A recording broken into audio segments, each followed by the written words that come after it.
Hello everyone, welcome back to my channel. ಎಲ್ಲರಿಗೂ ನಮಸ್ಕಾರ. ಇದು Sunday morning blog, Sunday morning to afternoon blog. So ನಾನು ಏನೇನು recipe ಮಾಡಿದ್ದೀನಿ ಎಲ್ಲನೂ ತಿಳಿಸ್ತಿದ್ದೀನಿ. ಸೊ ಈ ವಿಡಿಯೋಲ್ಲಿ ಸ್ಕಿಪ್ ಮಾಡಿದ್ರೆ ಕೊನೆವರೆಗೂ ನೋಡಿ. ಹಾಗೆ ಇವತ್ತಿನ ಬ್ರೇಕ್ಫಾಸ್ಟ್ಗೆ ಅಂತ ಹೇಳ್ಬಿಟ್ಟು ರಾಗಿ ಇಡ್ಲಿನ ಮಾಡ್ತಿದ್ದೀನಿ. ಹಾಗೆ ಮಧ್ಯಾಹ್ನಕ್ಕೂ ಮಶ್ರೂಮ್ ಗ್ರೇವಿ ಮತ್ತು ಚಪಾತಿ ಮಾಡೋಣ ಅಂತ ಪ್ಲ್ಯಾನ್ ಮಾಡ್ಕೊಂಡಿದ್ದೀನಿ. ಸೊ ಹಾಗೆ ಫ್ರೆಂಡ್ಸ್, ವಿಡಿಯೋಲ್ಲೂ ಸ್ಕಿಪ್ ಮಾಡಿದ್ರೆ ಕೊನೆವರೆಗೂ ನೋಡಿ. ಹಾಗೆ ಫಸ್ಟ್ ಟೈಮ್ ನನ್ನ ಚಾನಲ್ ಹತ್ರ ಸಬ್ಸ್ಕ್ರೈಬ್ ಮಾಡ್ಕೊಳ್ಳಿ. ಈ ವಿಡಿಯೋ ನಿಮ್ಗೆ ಏನಾದ್ರು ಇಷ್ಟ ಆಯ್ತು ಅಂದರೆ ಒಂದು ಲೈಕ್ನ ಮಾಡಿ. ಸೊ ಫ್ರೆಂಡ್ಸ್, ಬನ್ನಿ ಇವತ್ತಿನ ಬ್ಲಾಗ್ನ ಸ್ಟಾರ್ಟ್ ಮಾಡೋದನ್ನ. ಸೊ ಇವತ್ತು ನೆನ್ನೆನೇ ನಾನು ಎಸ್ಟರ್ಡೇನೇ ಪ್ಲ್ಯಾನ್ ಮಾಡಿಕೊಂಡು ರಾಗಿ ಬೆಟರ್ನ ಇಡ್ಲಿಗೆ ಯಾವ ಥರ ಬೆಟರ್ ರೆಡಿ ಮಾಡ್ಕೋಬೇಕು ಅಂತ ತೋರಿಸ್ಕೊಟ್ಟಿದ್ನಲ್ಲ. ಸೊ ಇವಾಗ ಅದೇ ಬೆಟರೇ ಮಾರ್ನಿಂಗ್ ಅಷ್ಟೊತ್ತಿಗೆ ಚೆನ್ನಾಗಿ ಫಾರ್ಮೇಟ್ ಆಗಿತ್ತು. ಸೊ ಇವಾಗ ಅದನ್ನೇ ಇಡ್ಲಿನ ಮಾಡ್ಕೊತಿದ್ದೀನಿ. ಒಂದು ಸಲ ಮಿಕ್ಸ್ ಮಾಡ್ಕೊಂಬಿಟ್ಟು ಅದಕ್ಕೆ ಒಂದು ಸ್ಪೂನಷ್ಟು ಸಾಲ್ಟ್ ಹಾಕ್ಕೊಂಬಿಟ್ಟು ಮತ್ತೊಮ್ಮೆ ಮಿಕ್ಸ್ ಮಾಡ್ಕೊಳ್ಳೋಣ. ಇವಾಗ ಬೇಸಿಗೆ ಆಗಿರೋದ್ರಿಂದ ಜಾಸ್ತಿ ಇವತ್ತೇ ನೆನೆಯೋ ಅವಶ್ಯಕತೆ ಇಲ್ಲ. ಆಲ್ಮೋಸ್ಟ್ ಈ ಥರ ಬಟ್ಲಲ್ಲಿ ಹಾಕಿಟ್ರು ಬ್ಯಾಟರ್ನ ಪರ್ಫೆಕ್ಟಾಗಿ ಫಾರ್ಮೇಟ್ ಆಗಿರುತ್ತೆ. ಇನ್ನು ಚಳಿಗಾಲದಲ್ಲೇ ಸ್ವಲ್ಪ ಬೇಗ ಫಾರ್ಮೇಟ್ ಆಗಲ್ಲ, ಈ ಬೇಸಿಗೆಯಲ್ಲಿ ಬೇಗನೆ ಫಾರ್ಮೇಟ್ ಆಗಿಬಿಡುತ್ತೆ. ಈಗ ಇದನ್ನೇ ರಾಗಿ ಇಡ್ಲಿ ಪ್ರಿಪೇರ್ ಮಾಡ್ಕೊಳ್ಳೋಣ. ಈಗ ಇಡ್ಲಿ ಪ್ಲೇಟ್ಸ್ಗೆ ಆಯಿಲ್ ಅಪ್ಲೈ ಮಾಡಿಬಿಟ್ಟು ಈಗ ಅದನ್ನೇ ಸಹ ನೀವು ಬೇಕಿದ್ರೆ ಇಲ್ಲಿ ಆಯಿಲ್ ಬೇಡ ಅಂತಂದರೆ ಬಟರು ಸಹ ಅಪ್ಲೈ ಮಾಡ್ಬೋದು. ಈಗ ಅದೇ ಬ್ಯಾಟರ್ನೇ ಈ ಇಡ್ಲಿ ಪ್ಲೇಟ್ಸಲ್ಲಿ ಫಿಲ್ ಮಾಡ್ಕೊಂಬಿಟ್ಟು ಅದೇ ಥರ ನಮಗೆ ಎಷ್ಟು ಇಡ್ಲಿ ಬೇಕೋ ಅಷ್ಟು ಇಡ್ಲಿನ ನಾನಿಲ್ಲಿ ಒಂದು 3 ಪ್ಲೇಟ್ಗೆ ಫಿಲ್ ಮಾಡಿ ಇಟ್ಕೊತಿದ್ದೀನಿ. ಸೊ ಈ ರಾಗಿ ಇಡ್ಲಿಗೆ ಬೆಸ್ಟು ಕಾಂಬಿನೇಷನ್ ಅಂತಾರೆ ಕಡಲೆ ಬೀಜ ಚಟ್ನಿ. ಸೊ ಅದನ್ನು ನಾನು ಇವತ್ತು ಕಡಲೆ ಬೀಜ ಮತ್ತು ಕೊಬ್ಬರಿನ ಬಳಸ್ಕೊಂಡು ಚಟ್ನಿ ಮಾಡ್ತಿದ್ದೀನಿ. ಸೊ ತುಂಬಾ ಚೆನ್ನಾಗಿರುತ್ತೆ. ಸೊ ನೀವಿನ್ನ ರಾಗಿ ಇಡ್ಲಿ ಟ್ರೈ ಮಾಡಿಲ್ಲ ಅಂತಂದರೆ ಡೆಫಿನೆಟಾಗಿ ಈ ಥರ ರೆಸಿಪಿನ ಟ್ರೈ ಮಾಡಿ, ತುಂಬಾ ಚೆನ್ನಾಗಿರುತ್ತೆ. ಬಟ್ ಹೆಲ್ತಿಯಾಗಿರುತ್ತೆ. ರಾಗಿ ಅಂತೂ ನಮ್ಮ ಹೆಲ್ತಿಗೆ ಎಷ್ಟು ಬೆನಿಫಿಟ್ಸ್ ಇದೆ ಅಂತ ಆಲ್ಮೋಸ್ಟ್ ಎಲ್ಲರಿಗೂ ಗೊತ್ತಿರೋದಲ್ವಾ. ಸೊ ತುಂಬಾ ಒಳ್ಳೆಯದು. ಕೆಲವರೆಲ್ಲ ಮುದ್ದೆ ತಿನ್ನಲ್ಲ, ಅಂಥವ್ರಿಗೆಲ್ಲ ಈ ಥರ ರಾಗಿ ಇಡ್ಲಿ ಮಾಡಿಕೊಡಿ, ಎಲ್ಲರೂ ಇಷ್ಟಪಟ್ಟು ತಿಂತಾರೆ. ಸೊ ಒಂದ್ಸಲ ನೀವು ರವೆ ಇಡ್ಲಿ, ಅಕ್ಕಿ ಇಡ್ಲಿ ತಿಂತಿರಲ್ಲ, ಅದೇ ಥರ ರಾಗಿ ಇಡ್ಲಿನ ಟ್ರೈ ಮಾಡಿ, ನಿಮಗೇನೋ ಡೆಫಿನೆಟಾಗಿ ಇಷ್ಟ ಆಗಲೇ ಆಗುತ್ತೆ. ಸೊ 3 ಪ್ಲೇಟಿಗೆಲ್ಲ ಬೆಟರೆಲ್ಲ ಹಾಕ್ಕೊಂಡಿದ್ದೀನಲ್ಲ. ಈಗ ಇಡ್ಲಿ ಕುಕ್ಕರ್ಗೆ, ಸೊ ಇಡ್ಲಿ ಸ್ಟ್ಯಾಂಡ್ಗೆಲ್ಲ ಬ್ಲೇಡ್ಸ್ ಎಲ್ಲ ಫಿಲ್ ಮಾಡಿದ್ದೀವಲ್ಲ, ಇಡ್ಲಿ ಸ್ಟ್ಯಾಂಡಿಗೆ ಒಂದು ಅರ್ಧ ಲೀಟ್ರಷ್ಟು ವಾಟರ್ನ ಸೇರಿಸ್ಕೊತೀನಿ. ಸೊ ನಾನು ರೆಗ್ಯುಲರ್ ಆಗಿ ನಾನು ಒಂದು ಅರ್ಧ ಲೀಟ್ರ್ ಲೋಟ ಇಟ್ಕೊಂಡಿದ್ದೀನಿ, ಅದ್ರ ಮೆಜರ್ಮೆಂಟ್ ಪ್ರಕಾರನೇ ಹಾಕ್ಕೊತೀನಿ. ಸೊ ನಿಮ್ಮ ಮನೆಗೆಲ್ಲ ಬೇರೆ ಥರ, ಪಾತ್ರೆಯಲ್ಲಾದರೆ ಬೇರೆ ಥರ ನೀರು ಹಾಕ್ಕೊತೀರಲ್ವ, ಇನ್ನೂ ಸ್ವಲ್ಪ ಕಮ್ಮಿ ಆದ ಥರ. ಸೊ ನಾನು ರೆಗ್ಯುಲರ್ ಆಗಿ ಇದೇ ಥರನೇ ಮಾಡೋದು. ನೀರನ್ನ ಹಾಕ್ಕೊಂಬಿಟ್ಟು ಈಗ ಇಡ್ಲಿ ಸ್ಟ್ಯಾಂಡ್ನ ಹಾಕ್ಕೊಂಬಿಟ್ಟು ಲೀಡ್ನ ಕ್ಲೋಸ್ ಮಾಡಿಬಿಟ್ಟು ಸ್ಟವ್ ಮೇಲೆ ಇಟ್ಕೊಡೋಣ. ಒಂದು 15ರಿಂದ 20 ನಿಮಿಷ. ಸೊ ವಿಸಿಲ್ ಬರುತ್ತೆ ನಮ್ಗೆ, ಆವಾಗೇನೆ ಗೊತ್ತಾಗುತ್ತೆ ಇಡ್ಲಿ ಆಗಿದೆ ಅಂತ. ಸೊ ಅಷ್ಟೊತ್ತಿಗೆ ಇನ್ನೊಂದು ಕಡೆ ಚಟ್ನಿನೂ ಪ್ರಿಪೇರ್ ಮಾಡ್ಕೋಬೇಕಲ್ವ, ಅದಕ್ಕೂ ರೆಡಿ ಮಾಡ್ಕೊಳ್ಳೋಣ ಈಗ. ಸೊ ನಿಮ್ಗೇನಾದ್ರು ಈ ಥರ ರಾಗಿ ಬಟರ್ ಪರ್ಫೆಕ್ಟಾಗಿ ಮಾಡಬೇಕಂದ್ರೆ ತೋರಿಸಿದ್ನಲ್ಲ, ಆ ಮೆಜರ್ಮೆಂಟಲ್ಲಿ ಪರ್ಫೆಕ್ಟಾಗಿ ಬಟರ್ ರೆಡಿ ಮಾಡಿಕೊಂಡ್ರೆ ಇಡ್ಲಿನೂ ಅಷ್ಟೇ ತುಂಬ ಸಾಫ್ಟಾಗಿ, ಹೇಳಬೇಕು ಅಂತ ನಾವು ಅಕ್ಕಿ ರವೆ ಇಡ್ಲಿ ತಿಂತೀವಲ್ಲ ಅದಕ್ಕಿಂತ ರಾಗಿ ಇಡ್ಲಿನೇ ತುಂಬಾ ಚೆನ್ನಾಗಿರುತ್ತೆ. ನಿಜ ಸಖತ್ತಾಗಿರುತ್ತೆ ಟೇಸ್ಟ್ ಅಂತೂ. ಈಗ ಇಡ್ಲಿ ಜೊತೆಗೆ ಚಟ್ನಿನೂ ಸಹ ಪ್ರಿಪೇರ್ ಮಾಡ್ಕೊಳ್ಳೋಣ. ಇದಕ್ಕೆ ಕಡಲೆ ಬೀಜನ ಹುರಿದ್ಬಿಟ್ಟು ಅದರ ಸಿಪ್ಪೆ ಎಲ್ಲ ತೆಗೆದುಬಿಟ್ಟು ಒಂದು ಅರ್ಧ ಕಪ್ಪಷ್ಟು ಸೇರಿಸ್ಕೊತೀನಿ. ಇದಕ್ಕೇನೆ ಸ್ವಲ್ಪ ಕೊಬ್ಬರಿ, ಹಾಗೆ ಸ್ವಲ್ಪ ಬೆಳ್ಳುಳ್ಳಿ ಸ್ವಲ್ಪ ಜಾಸ್ತಿನೇ ಹಾಕ್ಕೋಬೇಕಾಗುತ್ತೆ. ಹಾಗೆ ಇದರ ಜೊತೆಗೇನೆ ಹಸಿಮೆಣಸಿನ್ಕಾಯಿ ಸ್ವಲ್ಪ ಸೇರಿಸ್ಕೊಳ್ಳೋಣ. ಹಸಿಮೆಣಸಿನ್ಕಾಯಿ 1 ಸ್ಪೂನಷ್ಟು ಆಯಿಲ್ನ ಸೇರಿಸ್ಕೊಂಡ್ಬಿಟ್ಟು ಆಯಿಲಲ್ಲಿ ಫ್ರೈ ಮಾಡಿ ಹಾಕಬೇಕು. ಆಯಿಲಲ್ಲಿ ಫ್ರೈ ಮಾಡಿ ಹಾಕೋದ್ರಿಂದ ಟೇಸ್ಟ್ ಅಂತೂ ಸಖತ್ತಾಗಿರುತ್ತೆ. ನಾವೇನಾದ್ರು ಹಸಿ ಡೈರೆಕ್ಟಾಗಿ ಹಾಕ್ಬಿಟ್ರೆ ಸ್ವಲ್ಪ ಹಸಿ ಸ್ಮೆಲ್ ಬರುತ್ತೆ. ಅದ್ರ ಬದಲು ಈ ಥರ ಫ್ರೈ ಮಾಡಿ ಹಾಕಿದ್ರೆ ತುಂಬಾ ಚೆನ್ನಾಗಿರುತ್ತೆ. ಈಗ ಇದಕ್ಕೇನೆ ಸ್ವಲ್ಪ ಕೊತ್ತಂಬರಿ, ಹಾಗೆ ಸ್ವಲ್ಪ ಹುಣಸೆಹಣ್ಣು, ಉಪ್ಪು, ಹಾಗೆ ಸ್ವಲ್ಪ ಕಡಲೆಪಪ್ಪನ್ನ ಸೇರಿಸ್ಕೊಂಡ್ಬಿಟ್ಟು ಸ್ವಲ್ಪ ನೀರನ್ನ ಆ್ಯಡ್ ಮಾಡಿಕೊಂಡು ಚಟ್ನಿನೂ ಸಹ ನುಣ್ಣಗೆ ಗ್ರೈಂಡ್ ಮಾಡ್ಕೊಳ್ಳೋಣ. ಸೊ ನಾವು ರೆಗ್ಯುಲರಾಗಿ ಯಾವ ಥರ ಚಟ್ನಿ ಪ್ರಿಪೇರ್ ಮಾಡ್ಕೊತೀವೋ ಅದೇ ಥರನೇ. ಈಗ ಚಟ್ನಿನೂ ಸಹ ರೆಡಿ ಆಯ್ತಲ್ಲ, ಇದಕ್ಕೆ ಒಂದು ಬೌಲ್ಗೆ ಟ್ರಾನ್ಸ್ಫರ್ ಮಾಡ್ಕೊಂಬಿಟ್ಟು ಈಗ ಒಂದು ಒಗ್ಗರಣೆ ಸಹ ಮಾಡೋಣ. ಈ ಚಟ್ನಿಗೆ ಮೇಯ್ನ್ ಅಂದರೆ ಒಗ್ಗರಣೆ ಮಾಡಿದ್ರೆ ತುಂಬ ಟೇಸ್ಟಿಯಾಗಿಯೇ ಇರುತ್ತೆ. ಇದಕ್ಕೆ ಒಗ್ಗರಣೆಯನ್ನು ಸಹ ಮಾಡ್ಕೊಳ್ಳೋಣ. ಅದಕ್ಕೆ ಒಂದು ಚಿಕ್ಕದೊಂದು ಬಾಣಲೆ ಇಕ್ಕೊಂಬಿಟ್ಟು ಅದಕ್ಕೇ ಆಯಿಲು, ಹಾಗೆ ಸಾಸಿವೆ, ಸ್ವಲ್ಪ ಕರಿಬೇವನ್ನ ಸೇರಿಸ್ಕೊಂಬಿಟ್ಟು ಆ ಒಗ್ಗರಣೆ ಸ್ವಲ್ಪ ಆಯಿಲ್ ತಣ್ಣಗಾಗಬೇಕು. ಆಮೇಲೆ ಚಟ್ನಿ ಜೊತೆಗೆ ಮಿಕ್ಸ್ ಮಾಡ್ಕೊಬಿಡೋಣ. ಹೀಗೆ ಮಿಕ್ಸ್ ಮಾಡಿಕೊಂಡು ಆ ಚಟ್ನಿ ಜೊತೆಗೆ ಚೆನ್ನಾಗಿ ಮಿಕ್ಸ್ ಮಾಡ್ಕೊಬೇಡ. ಬೇಕಾದ್ರೆ ನಿಮ್ಗೆ ಇನ್ನೂ ಸ್ವಲ್ಪ ನೀರು ಆ್ಯಡ್ ಮಾಡಬೇಕು. ಚಟ್ನಿ ಇನ್ನೂ ಗಟ್ಟಿ ಇತ್ತು ಅಂದರೆ ಸ್ವಲ್ಪ ನೀರನ್ನೇ ಆ್ಯಡ್ ಮಾಡ್ಕೊಂಬಿಟ್ಟು ಮಿಕ್ಸ್ ಮಾಡಿಕೊಂಡು ಸೈಡ್ ಇಟ್ಕೊಳ್ಳೋಣ. ಸೊ ಇನ್ನೊಂದು ಕಡೆ ಇಡ್ಲಿ ಕುಕ್ಕರು ಸಹ 15ರಿಂದ 20 ನಿಮಿಷಕ್ಕೆ ವಿಸಿಲು ಸಹ ಬಂದಿತ್ತು. ಈಗ ಸ್ಟವ್ ಆಫ್ ಮಾಡ್ಕೊಂಬಿಟ್ಟು ಸ್ವಲ್ಪ ಕೂಲ್ ಆದಮೇಲೆ ನೋಡ್ತಿರ್ಬೋದು ಇಡ್ಲಿ ಎಷ್ಟು ಪರ್ಫೆಕ್ಟಾಗಿ ರೆಡಿಯಾಗಿದೆ. ಸ್ವಲ್ಪ ಫ್ಲಫಿಯಾಗಿ ಆಗಿದೆಯಲ್ಲ, ಹೌದು ತುಂಬಾ ಚೆನ್ನಾಗಿರುತ್ತೆ.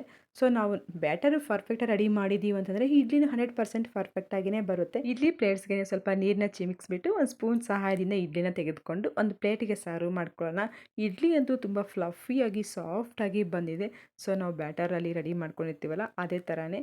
ಸೊ ಎಷ್ಟು ಕರೆಕ್ಟಾಗಿ ನಾವು ಅಳತೆ ತೊಗೊಂಡ್ರೆ ಅಷ್ಟು ಪರ್ಫೆಕ್ಟಾಗಿ ಇಡ್ಲಿ ಬರುತ್ತೆ ಅಂತ ಹೇಳ್ಬೋದು. ನಿಜ ತುಂಬಾ ಸಾಫ್ಟಾಗಿದೆ, ನೋಡೋಕ್ಕೆ ಎಷ್ಟು ಕಲರ್ಫುಲ್ ಆಗಿದೆಯಲ್ಲ, ಬಟ್ ತಿನ್ನೋಕ್ಕೂ ಅಷ್ಟೇ ಟೇಸ್ಟಿಯಾಗಿರುತ್ತೆ.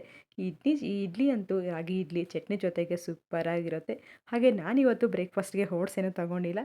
ಸೊ ರಾಗಿ ಇಡ್ಲಿ ಅಲ್ವಾ, ಇದನ್ನೇ ಹೆಲ್ದಿಯಾಗಿರುತ್ತೆ ಓಟ್ಸ್ಗಿಂತ ಅಂತೇಳ್ಬಿಟ್ಟು ನಾನು ಸಹ ಇವತ್ತು ಇದನ್ನೇ ಬ್ರೇಕ್ಫಾಸ್ಟ್ನ ಮಾಡಿಕೊಂಡು ಬಿಸಿ ಬಿಸಿ ರಾಗಿ ಇಡ್ಲಿ ಜೊತೆಗೆ ಆಲ್ಮೋಸ್ಟ್ 1-2 ಇಡ್ಲಿ ತಿನ್ನೋರು 4 ಇಡ್ಲಿ ತಿಂತಾರೆ, ಅಷ್ಟು ಸಾಫ್ಟಾಗಿ ತುಂಬಾ ಒಂಥರ ಮೃದುವಾಗಿತ್ತು, ಅಷ್ಟು ತುಂಬಾ ಚೆನ್ನಾಗಿತ್ತು. ಸೊ ಬ್ರೇಕ್ಫಾಸ್ಟ್ ಎಲ್ಲ ಮುಗಿಸ್ಕೊಂಡು ಎಲ್ಲ ಕೆಲಸ ಆದಮೇಲೆ ಮಧ್ಯಾಹ್ನದ ಊಟಕ್ಕೆ ಅಂತೇಳ್ಬಿಟ್ಟು ಇವತ್ತು ನಾನು ಮಶ್ರೂಮ್ ಗ್ರೇವಿ ಮಾಡಿಬಿಟ್ಟು ಹಾಗೆ ಇದಕ್ಕೆ ಕಾಂಬಿನೇಷನ್ ಆಗಿ ಚಪಾತಿ ಮಾಡ್ತೀನಿ. ಆ್ಯಕ್ಚುಲಿ ನಾನು ಕೆಲಸ ಎಲ್ಲ ಮುಗಿಸೋತ್ತಿಗೆ 1 ಗಂಟೆ ಆಯಿತು. ಇನ್ನು ಬೇರೆ ಟೈಮ್ ಆಗಿತ್ತು. ಸ್ವಲ್ಪ ಅರ್ಜೆಂಟಲ್ಲಿ ಎಲ್ಲ ಮಾಡ್ಕೊಂಬಿಟ್ಟೆ. ಏಕೆ ಅಂದರೆ 2 ಗಂಟೆಗೆಲ್ಲ ನಮ್ಮ ಮನೆಯವರು ಬರ್ತಾರೆ ಊಟಕ್ಕೆ. ಅಷ್ಟೊತ್ತಿಗೆ ನಾನು ಪ್ರಿಪೇರ್ ಮಾಡಬೇಕು. ಆಲ್ರೆಡಿ 1 ಆಗಿದೆಯಲ್ಲ, ಸ್ವಲ್ಪ ಅರ್ಜೆಂಟಾಗೇ ಇತ್ತು. ಸೊ ನನ್ನ ಮಗಳು ಬೇರೆ ಹಠ ಮಾಡ್ತಿದ್ಲು. ಅವಳನ್ನ ಮೇಲೆ ಕೂರಿಸ್ಬಿಟ್ಟು ಅವಳ ಹತ್ರ ಒಂದು ಡಾಲ್ ಐತೆ ಬಾಯ್ದು, ಅದನ್ನೇ ಕೊಟ್ಟು ಹಾಡ್ಕೊತಿದ್ಲು. ಹಾಗೆ ಅಲ್ಲಿರೋವಂಥ ಗೊಂಬೆಗಳಿದಾವಲ್ಲ ಅದರಿಂದನೇ ಆಡ್ಕೊತ ಅವಳನ್ನ ಕೂರಿಸಿದ್ದೆ. ಸೊ ಅವಳು ನನ್ನ ಕಡೆ ನೋಡ್ತಿದ್ಲು. ಅಮ್ಮ ನಾನು ಹೆಲ್ಪ್ ಮಾಡ್ತೀನಿ ಅಂತಿದ್ಲು.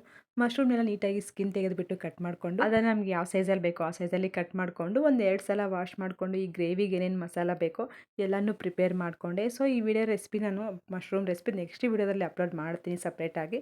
ನಿಮಗೆ ಬೇಕು ಅಂತಂದರೆ ಕಮೆಂಟ್ ಮಾಡಿ, ಅದನ್ನು ಸಹ ಅಪ್ಲೋಡ್ ಮಾಡ್ತೀನಿ. ಸೊ ಈಗ ಮಶ್ರೂಮ್ ಗ್ರೇವಿನೂ ರೆಡಿ ಆಯಿತು. ಈಗ ಚಪಾತಿ ಮಾಡ್ಕೊಳ್ಳೋಕ್ಕೆ ಹಿಟ್ಟು ಸಹ ಕಲಸಿಟ್ಟಿದ್ದೆ. ಆಲ್ಮೋಸ್ಟ್ ನಮಗೆ ಒಂದು 6 ಚಪಾತಿ ಆದರೆ ಸಾಕು. ಸೊ ಅದನ್ನು ಸಹ ಹಿಟ್ಟು ಕಲಸೋಕ್ಕಿಂತ ಒಂದು ಹಾಫ್ ಆನ್ ಅವರ್ ಆಗಿತ್ತು. ಸೊ ಆ್ಯಕ್ಚುಲಿ ನಾನು ಗೋಧಿ ಹಿಟ್ಟು ಕಳಿಸ್ಬೇಕಾದ್ರೆ ಪರೋಟ ಮಾಡಬೇಕು ಅಂತ ಪ್ಲ್ಯಾನ್ ಮಾಡ್ಕೊಂಡೆ ಕಳಿಸಿಟ್ಟಿದ್ದು. ಬಟ್ ನನಗೆ ಟೈಮ್ ಇಲ್ದಿರೋ ಕಾರಣದಿಂದ ಚಪಾತಿನೇ ಮಾಡ್ಕೊಂಬಿಟ್ಟೆ. ಅದನ್ನೇ ಸ್ವಲ್ಪ ಫೋಲ್ಡ್ ಮಾಡಿಬಿಟ್ಟು ಸೊ ಮಡಚಿಬಿಟ್ಟು ಉಜ್ಜಿದ್ರೆ ಸ್ವಲ್ಪ ಸಾಫ್ಟಾಗಿರುತ್ತೆ ಅಂತ ಫೋಲ್ಡ್ ಮಾಡಿ ಮಡಚಿಬಿಟ್ಟು ಉಜ್ಜಿ ನಮಗೆ ಎಷ್ಟು ಬೇಕೋ ಅಷ್ಟು ಚಪಾತಿನೂ ಸಹ ಎಲ್ಲ ಸುಟ್ಟಿಟ್ಕೊಂಡು ಹಾಟ್ ಬಾಕ್ಸಲ್ಲಿ ಎತ್ತಿಕೊಂಡೆ. ಸೊ ಈ ಬೇಸಿಗೆಯಲ್ಲಂತೂ ಮಧ್ಯಾಹ್ನ ಟೈಮಲ್ಲಿ ಸ್ಟವ್ ಹತ್ರ ಮಾಡೋಕ್ಕೆ ತುಂಬಾ ಕಷ್ಟ ಆಗೋದ್ರೂ ಚಪಾತಿ ಈ ಥರದ್ದೇನ ಮಾಡಿಬಿಟ್ರೆ ಅಂತೂ ನಿಜ ಆ ಸೆಕೆಗೆ ಇರೋಕ್ಕೆ ಆಗಲ್ಲ. ಸೊ ಊಟ ಎಲ್ಲ ರೆಡಿ ಆಗಿತ್ತು. ಹಾಗೆ ಸಾಮಾನೆಲ್ಲ ಸ್ವಲ್ಪ ಹಾಗೆ ಇತ್ತಲ್ಲ ಅದನ್ನು ಸಹ ತೊಳೆದ್ಬಿಟ್ಟು ನಮ್ಮ ಮನೆಯವರು ಅಷ್ಟೊತ್ತಿಗೆ ಬಂದರು. ಇನ್ನೇನು ಇದು ಸಹ ರೆಡಿ ಆಗಿತ್ತಲ್ವ. ಸೊ ನಾನು ಫಸ್ಟ್ ಅವ್ರಿಗೂ ಹೀಗೆ ಕೊಟ್ಬಿಟ್ಟು ಅವರೆಲ್ಲ ತಿಂದು ಹೋದ್ಮೇಲೆ ನಾನು ತಿನ್ನೋಣ ಅಂತ ಪ್ಲೇಟ್ಗೆ ಹಾಕ್ಕೊಂಡೆ. ನಿಜ ಮಶ್ರೂಮ್ ಗ್ರೇವಿ ಅಂತೂ ತುಂಬಾ ಚೆನ್ನಾಗಿತ್ತು. ಸೊ ನಾನು ಈ ಥರ ಸ್ವಲ್ಪ ಡಿಫ್ರೆಂಟಾಗಿ ಟ್ರೈ ಮಾಡಿದೆ ಈ ಥರ ರೆಸಿಪಿನ. ಹೇಗಿರುತ್ತೆ ನೋಡೋಣ. ಲಾಸ್ಟ್ ಟೈಮ್ ಬೇರೆ ಒಂಥರ ಮಾಡಿದ್ದೆ, ಈ ಸಲನೂ ಸ್ವಲ್ಪ ಹೊಸದಾಗಿ ಟ್ರೈ ಮಾಡಿದೆ. ತುಂಬಾ ಚೆನ್ನಾಗಿ ಬಂದಿತ್ತು. ನಾನಂತೂ ಅಡುಗೆಗಳಲ್ಲಿ ತುಂಬ ಎಕ್ಸ್ಪೆರಿಮೆಂಟ್ ಮಾಡ್ತಾನೆ ಇರ್ತೀನಿ. ಸೊ ಒಂದು ಸಲ ಮಾಡಿದ್ದು ನೆಕ್ಸ್ಟ್ ಟೈಮ್ ಅಂತೂ ಮಾಡೋಕ್ಕೆ ಹೋಗಲ್ಲ. ಸೊ ಹೊಸದಾಗಿದ್ದ ಏನು ಸ್ವಲ್ಪ ಆ್ಯಡ್ ಮಾಡೋದಾಗಲಿ, ಕೆಲವೊಂದು ರೆಸಿಪಿ ಕೆಲವೊಂದೆಲ್ಲ ಅದಕ್ಕೆ ಹಾಕೋಂಥ ಇಂಗ್ರೀಡಿಯೆಂಟ್ಸ್ ಎಲ್ಲ ಸ್ಕಿಪ್ ಮಾಡಿ ಹಾಕೋದಾಗಲಿ ಈ ಥರ ಮಾಡ್ತೀನಿ. ಸೊ ಒಂದೊಂದು ಸಲ ಚೆನ್ನಾಗಿ ಬರುತ್ತೆ, ಒಂದೊಂದು ಸಲ ಸೊ ಏನೇನೋ ಮಿಸ್ ಆಗುತ್ತೆ ಅಂತ ಬರುತ್ತೆ. ಬಟ್ ಈ ಸಲ ಮಾಡಿದ್ದು ಮಶ್ರೂಮ್ ಗ್ರೇವಿ ತುಂಬ ಹೊಸ್ತಾರೆ ಮಾಡಿದೆ. ತುಂಬಾ ಚೆನ್ನಾಗಿತ್ತು. ಅದು ಅರ್ಜೆಂಟಲ್ಲೇ ಮಾಡಿದೆ. ತುಂಬಾ ಚೆನ್ನಾಗಿ ಬಂತು. ನನಗೂ ಸಹ ಇಷ್ಟ ಆಯಿತು. ನೆಕ್ಸ್ಟ್ ಟೈಮ್ ಅಂತೂ ಸೊ ಈ ಥರದ ರೆಸಿಪಿ ಮಾಡಿ ಶೇರ್ ಮಾಡಬೇಕು ಅಂತ ಅಂದ್ಕೊಂಡೆ. ಬೇಕು ಅಂತಂದರೆ ಕಮೆಂಟ್ ಮಾಡಿ. ಸೊ ಹಾಗೆ ಊಟ ಎಲ್ಲ ಮುಗಿಸ್ಕೊಂಡು ಸ್ವಲ್ಪ ಸಾಮಾನೆಲ್ಲ ತೊಳೆದ್ಬಿಟ್ಟು ನಮಗೆ ಇತ್ತೀಚೆಗೆ ಊಟ ಆದಮೇಲೆ ಏನಾದ್ರು ಫ್ರೂಟ್ಸ್ ಆಗಲಿ ಇಲ್ಲ ಫ್ರೂಟ್ಸ್ ಜ್ಯೂಸ್ ಆಗಲಿ ಕುಡಿಯೋದು ತುಂಬ ರೂಢಿ ಆಗಿಬಿಟ್ಟಿದೆ. ಸೊ ನನ್ನ ಮಗಳಂತೂ ಇದೇ ರೂಢಿ ಮಾಡಿಸ್ಬಿಟ್ಟಿದ್ದೀವಿ. ಅವಳು ಊಟ ಆದ ತಕ್ಷಣ ಅದನ್ನೇ ಕೇಳ್ತಾಳೆ, ಏನಾದ್ರು ಫ್ರೂಟ್ಸ್ ಕಟ್ ಮಾಡ್ಕೊಳ್ಳಿ ಇಲ್ಲ ಅಂತಂದು ಏನಾದ್ರು ಜ್ಯೂಸ್ ಮಾಡೋದು ಅಭ್ಯಾಸ ಮಾಡ್ಕೊಬಿಟ್ಟಿದ್ದೀವಿ. ಹೇಗೂ ವಾಟರ್ ಮೆಲನ್ ಇತ್ತು, ಅದನ್ನು ಸ್ವಲ್ಪ ಕಟ್ ಮಾಡಿ ಅವಳಿಗೆ ಏನಾದ್ರು ಐಸ್ ಥರ ಮಾಡ್ಕೊಡೋಣ ಅಂತೇಳ್ಬಿಟ್ಟು ಆ ಕುಲ್ಫಿ ಲೀಡ್ ಬರುತ್ತಲ್ಲ ಅದನ್ನೇ ಆ ಸ್ಟಿಕ್ನ ಇಕ್ಬಿಟ್ಟು ಅದನ್ನು ಐಸ್ ಥರ ಕಟ್ ಮಾಡಿ ಕೊಟ್ಟೆ. ಅವಳು ಐಸ್ ಅಂದ್ಕೊಂಡೆ ಎಂಜಾಯ್ ಮಾಡಿಕೊಂಡು ತಿಂತಿದ್ಲು. ನಾನು ಸಹ ಅದನ್ನೆಲ್ಲ ಕಟ್ ಮಾಡಿ ಒಂದು ಪ್ಲೇಟ್ಗೆ ಹಾಕ್ಕೊಂಬಿಟ್ಟು ಅದಕ್ಕೇ ಸ್ವಲ್ಪ ಪೆಪ್ಪರು ಹಾಗೆ ಸ್ವಲ್ಪ ಸಾಲ್ಟ್ ಹಾಕ್ಬಿಟ್ಟು ಚೆನ್ನಾಗಿ ಮಿಕ್ಸ್ ಮಾಡಿಕೊಂಡು ಸೊ ಅಷ್ಟೊತ್ತಿಗೆ ನನ್ನ ತಮ್ಮನೂ ಸಹ ಬಂದ. ಅವನಿಗೂ ಊಟ ಇಟ್ಕೊಟ್ಬಿಟ್ಟು ಸೊ ಮತ್ತೆ ಮೂವರು ಕೂತ್ಕೊಂಡು ನಾನು ನನ್ನ ತಮ್ಮ ಮತ್ತು ನನ್ನ ಮಗಳು ಕೂತ್ಕೊಂಡು ಸೊ ಅದನ್ನು ಸಹ ಎಂಜಾಯ್ ಮಾಡಿದೆ. ಸೊ ಇವತ್ತಿನ ವಿಡಿಯೋ ಅಂತೂ ಹೇಗಿತ್ತು ಫ್ರೆಂಡ್ಸ್, ಇವತ್ತು ಮಾಡಿದಂಥ ರೆಸಿಪಿ ನಿಮಗೇನಾದ್ರು ಇಷ್ಟ ಆಯಿತಾ? ಇಷ್ಟ ಆಗಿದ್ರೆ ಒಂದು ಲೈಕ್ನ ಮಾಡಿ. ಹಾಗೆ ನಿಮ್ಮ ಫ್ರೆಂಡ್ಸ್ಗೆ ಫ್ಯಾಮಿಲಿ ಮೆಂಬರ್ಸ್ಗೆಲ್ಲ ಶೇರ್ ಮಾಡಿ. ಅವರು ಸಹ ನಮ್ಮ ವೀಡಿಯೋಸ್ನ ನೋಡಲಿ. ನಮ್ಮ ಚಾನಲ್ಗಂತೂ ಅವ್ರ ಸಪೋರ್ಟ್ ತುಂಬಾ ಬೇಕಾಗಿದೆ. ಸೊ ನಿಮಗೇನ ನಮ್ಮ ಬ್ಲಾಗ್ಸ್ನ ನೋಡ್ತಿರ್ಬೇಕಾದ್ರೆ ಏನಾದ್ರು ಇನ್ನೂ ಚೇಂಜಸ್ ಮಾಡಬೇಕಿತ್ತು ಏನಾರು ಅನಿಸಿದ್ರೆ ಅದನ್ನು ಕಮೆಂಟ್ ಮಾಡಿ. ಸೊ ಯಾವುದನ್ನು ರೆಸಿಪೀಸ್ ಬೇಕು ಅಂತ ನನಗೆ ಕಮೆಂಟ್ ಮಾಡಿ. ಆ ರೆಸಿಪೀಸನ್ನು ನಾನು ಮಾಡಿ ತೋರಿಸ್ತೀನಿ. ಸೊ ನೆಕ್ಸ್ಟ್ ಬ್ಲಾಗಲ್ಲಿ ಮತ್ತೆ ಸಿಗ್ತೀನಿ ಫ್ರೆಂಡ್ಸ್. ಬಾಯ್.